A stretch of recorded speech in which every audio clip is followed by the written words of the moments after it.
So hello guys and welcome back to the channel, and in this video we are going to continue our chapter 6 with its exercise 6.5 and going to do its question 1 and question 2. Okay, so let's go.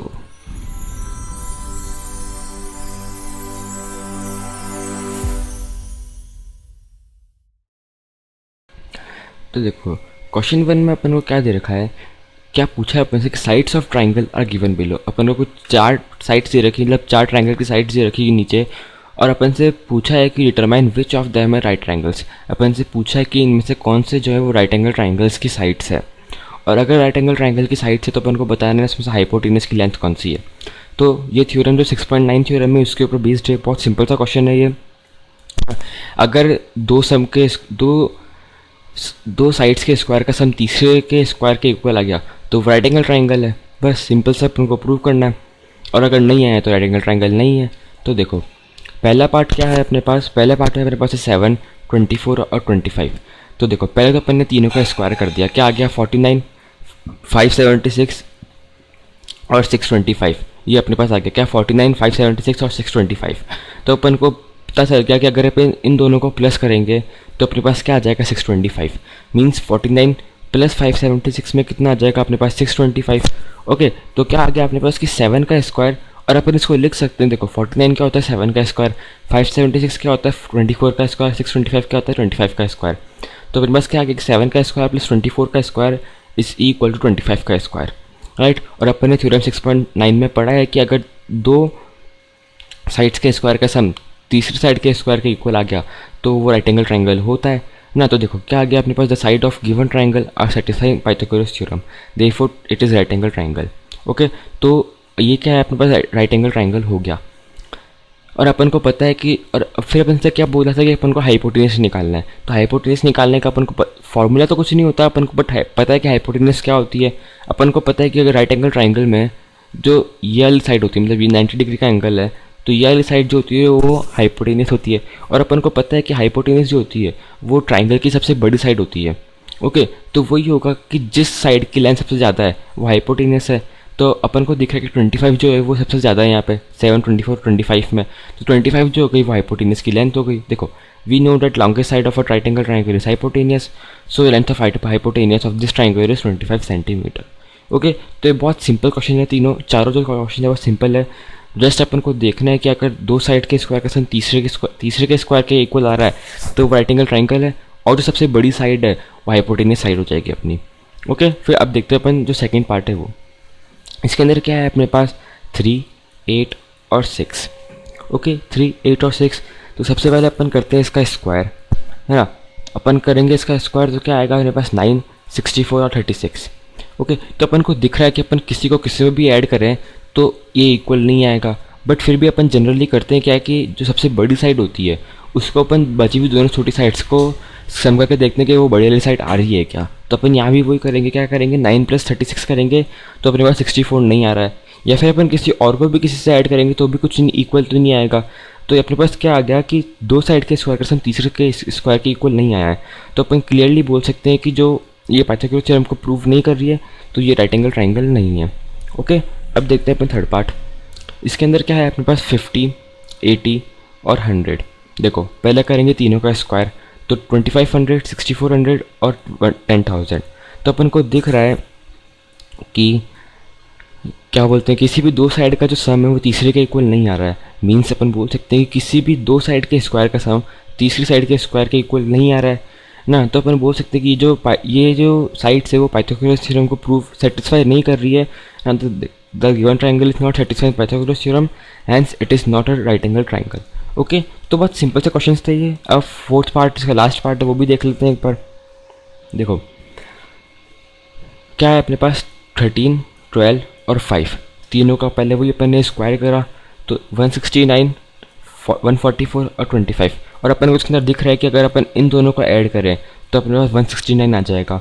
तो 144 + 25 क्या आ गया अपने पास 169, और 144 क्या है 12 का square, 25 क्या है 5 का स्क्वायर, 169 क्या है 13 का स्क्वायर। तो 12 का स्क्वायर + 5 का स्क्वायर इज इक्वल टू 13 का स्क्वायर अपने पास आ गया। ओके, तो इसके अंदर क्या हो रहा है, अपने पास दो साइड के स्क्वायर का सम तीसरी साइड के स्क्वायर के इक्वल आ रहा है, तो अपन बोल सकते हैं कि ट्राइंगल्स की साइड्स जो है वो पाइथागोरस थ्योरम को सेटिस्फाई कर रही है, तो it is a right angle triangle. और हाइपोटेनस क्या हो जाएगी, लॉन्गेस्ट साइड क्या है अपने पास इसके अंदर 13, तो हाइपोटेनस की लेंथ क्या हो गई अपने पास 13 सेंटीमीटर। ओके, तो आइए आपको जो फर्स्ट पार्ट के चारों पार्ट्स है वो समझ आए होंगे। अब देखते हैं अपन सेकंड क्वेश्चन। सेकंड क्वेश्चन थोड़ा इंटरेस्टिंग है, अच्छे से समझना इसको।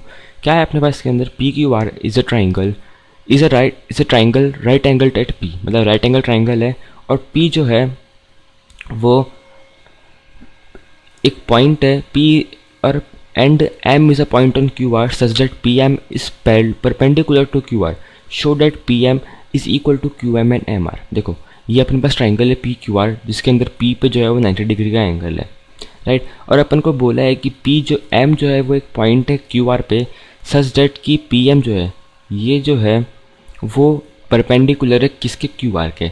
ओके, तो अपन को प्रूव क्या करना है कि पी एम का जो स्क्वायर है, इसका जो स्क्वायर है वो किसके, Q M into M R के इक्वल है। ओके, तो देखो अपन ने मान लिया कि ये वाला जो एंगल है पी एम आर, इसको अपन मान लेते हैं एक्स, राइट। तो ये वाला एंगल क्या हो जाएगा अपने पास 90 माइनस एक्स ना, अगर ये एंगल एक्स तो ये क्या हो जाएगा अपने पास 90 माइनस एक्स ना। और सिमिलरली ये वाला देखो, ये अपने पास x है, तो ये क्या हो जाएगा 90 माइनस एक्स है ना, और ये वाला भी क्या हो जाएगा अपने पास 90 माइनस एक्स।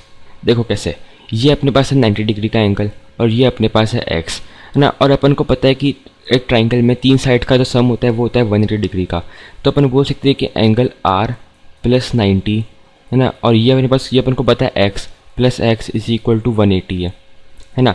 तो देखो एंगल R क्या हो जाएगा 180, देखो क्या हो जाएगा अपने पास angle R 180 minus 90 minus x, तो क्या आ गया अपने पास 90 माइनस एक्स। तो ये वाला एंगल क्या हो गया अपने पास 90 माइनस एक्स ना। और फिर सिमिलरली देखो एम पी आर तो क्या हो जाएगा अपने पास x डिग्री का एंगल, और एम आर पी क्या हो जाएगा अपने पास 90 degree minus x. Similarly in triangle P M Q, किस ट्राइंगल में, इस वाले ट्राइंगल में ये अपने पास 90 है ना, ये अपने पास 90 है, ये वही सिमिलरली x हो जाएगा, और ये क्या हो जाएगा 90 माइनस एक्स, राइट। क्या हो गया, ये अपने पास x हो गया, 90 माइनस एक्स हो गया। तो देखो अब अपन को दिख रहा है कि इसके अंदर देखो, अब समझना इसके अंदर ये अपने पास क्या है x डिग्री का एंगल है ना, ये क्या है अपने पास 90 माइनस एक्स है, ये क्या है अपने पास 90 माइनस एक्स है, और ये है अपने पास x। ओके, और ये क्या है अपने पास, ये 90 है और ये 90 है। तो इन दोनों ट्राइंगल में अपन को दिख रहा है कि तीनों एंगल्स जो है वो सेम है, ये वाला एंगल इसके इक्वल है, ये वाला एंगल इसके इक्वल है, और ये दोनों ऑलरेडी इक्वल है। तो अपन बोल सकते हैं कि ए सिमिलरिटी क्राइटेरिया से दोनों ट्राइंगल्स क्या हो गए, सिमिलर हो गए। ओके, और ये वैसे अपन डायरेक्ट थ्योरम 6.7 से भी प्रूफ डायरेक्ट बोल सकते थे कि दोनों ट्राइंगल सिमिलर है, क्योंकि पी जो राइट एंगल है पी पॉइंट पे, वहाँ से उस वर्टेक्स से अपन एक परपेंडिकुलर बनाया पी एम है ना, तो अपन डायरेक्टली बोल सकते थे कि दोनों ट्राइंगल सिमिलर है। लेकिन अपन ने प्रूफ भी कर दिया ताकि जो थ्योरम है वो आपको अच्छे से समझ भी आ जाए कि ये इक्वल सिमिलर क्यों होते हैं। ओके, तो अपन ने इनको सिमिलर प्रूफ भी कर दिया, आपको थ्योरम भी समझ आया आ गई होगी कि सिमिलर होते कैसे हैं। तो देखो अपन को दिख रहा है कि ये एक्स इक्वल है, देखो angle P M Q is equal to angle M R P. P M Q कौन सा है, एम पी क्यू मतलब ये वाला एंगल 90 माइनस एक्स, और एम आर पी कौन सा है 90 माइनस एक्स, तो इक्वल है। पी एम क्यू और आर एम पी दोनों 90 डिग्री के एंगल्स है ना, तो ये है 90 माइनस एक्स का एंगल, ये है 90 डिग्री का एंगल, और ये कौन सा है अपने पास एक्स का डिग्री ना। तीनों एंगल सेम है, तो ए सिमिलरिटी क्राइटेरिया से अपने पास एंगल सेम हो गए ना। फिर ट्राइंगल सेम हो गए तो उनकी जो साइड्स है वो भी जो कॉरस्पॉन्डिंग साइड्स उनका रेशियो इक्वल होगा। तो क्या आ गया अपने पास कि P M Q M upon P M is equal to M P upon M R, cross multiply करा अपन, तो क्या आ गया अपने पास पी एम का square is equal to Q M into M R. Okay, तो आइए आपको सेकंड वाला पार्ट भी समझ आया होगा। So if you have any problem let me know in the comment section, and thank you guys for watching the video. See you in the next video with some more questions. Till then, bye bye.